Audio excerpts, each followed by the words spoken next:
आवाज नाही आला. ओके, आज मराठी राजभाषा गौरव दिन आहे. तर सर्वप्रथम सर्वांना मराठी राजभाषा गौरव दिनाच्या खूप खूप शुभेच्छा.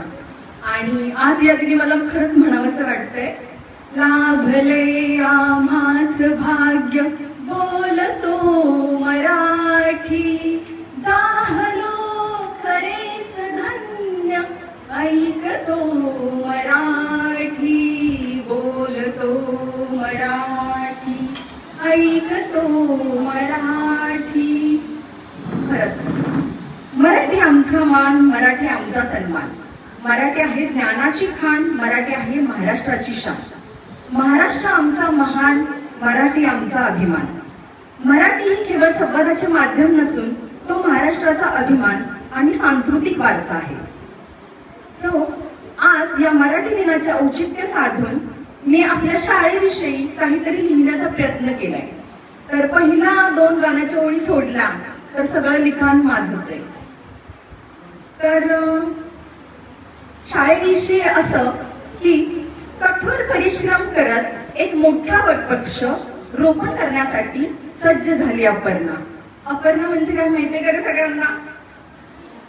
अपर्णाचा अर्थ माहितीये का? अपर्णा म्हणजे तपश्चर्या करणारी. हो. आणि हे स्वप्न पूर्ण करण्यासाठी हेमंत ऋतूच्या साथीने आल्हाददायक सुरुवात झाली.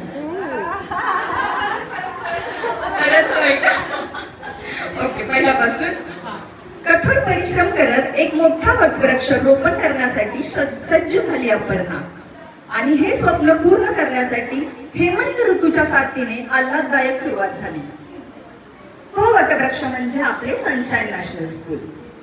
या वटवृक्षाच्या फांद्या पसरू लागल्या आणि यासाठी त्यांच्या बरोबर सविता म्हणजे काय, सूर्य, आणि त्याची किरणे त्या वृक्षावर पडून तो वृक्ष पल्लवित होऊ लागला.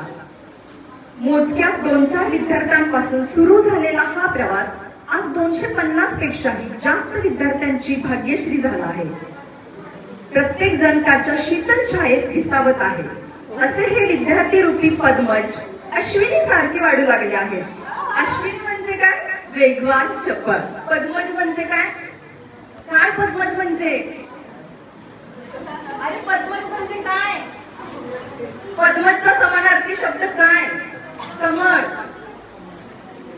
वैशाली रूपी मुख्याध्यापकांनी प्रत्येक मुलाला आणि शिक्षकाला त्याच्या आयुष्यात माधुरी येण्यासाठी हव्या तेव्हा सुविधा उपलब्ध करून दिल्या आणि अजूनही या प्रगतीच्या रेखा आखतच आहेत. लहानांपासून मोठ्या विद्यार्थ्यांपर्यंत प्रत्येकाला शिक्षण पथावर घेऊन विविध क्रियाकलापांमध्ये क्रियाशील ठेवून त्यांना शिक्षणाविषयी गोडी निर्माण केली आहे आणि शिक्षण प्रियांका केले आहे. असा हा छोटा वृक्ष आज तेजस्वी वटवृक्ष होत आहे. त्याच्या छायेखाली प्रत्येकाला निशा. निशा म्हणजे काय रे? फक्त रात्र नसते, शांतताही असते. ओके. निशा, विवेक, विनया इत्यादी गुणांची धनश्री मिळत आहे. प्रत्येक विद्यार्थी हा विविध कला क्षेत्रात सोनाली आणि मीनल सारखा चमकत आहे. सोनाली म्हणजे काय? सोन्यासारखा. आणि मीनल म्हणजे काय? माणिक रत्न आहे एक. येथे शिक्षण घेत असणाऱ्या प्रत्येकाच्या आयुष्यात ज्ञानाचे संगीत वाजत आहे. या संगीताचे सूर गगनाला भिडून या भावी पिढीचा विकास होत आहे. अपर्णाने पाहिलेल्या या स्वप्नीलमुळे, अपर्णा म्हणजे काय तर एकही पान न खाता तपश्चर्या करणारी, रात्रंदिवस प्रगतीसाठी झटणारी, तयार राहणारी. सो अपर्णाने पाहिलेल्या स्वप्नीलमुळे आज ज्ञानरूपी अमोल ठेवा जपून ठेवत हा ज्ञानाचा दीपक भावी नागरिकांना अपूर्व बनवत आहे. हा वटवृक्ष म्हणजे ही शाळा. त्यांचा बुंदा, खोड, मुळे म्हणजे अपर्णा मॅडम आणि हेमंत सर. त्यांच्या फांद्या म्हणजे शिक्षक. त्याची पाने म्हणजे तुम्ही सर्व विद्यार्थी.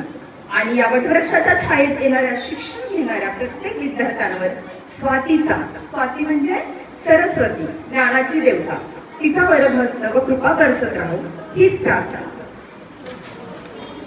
मराठीच्या प्रत्येक शब्दाला आहे जिव्हाळ्याचा अर्थ. मराठीच्या प्रत्येक शब्दाला आहे जिव्हाळ्याचा अर्थ. महाराष्ट्र आणि मराठी मातीत जन्म घेऊन जीवन झाले सार्थ. जय हिंद, जय महाराष्ट्र.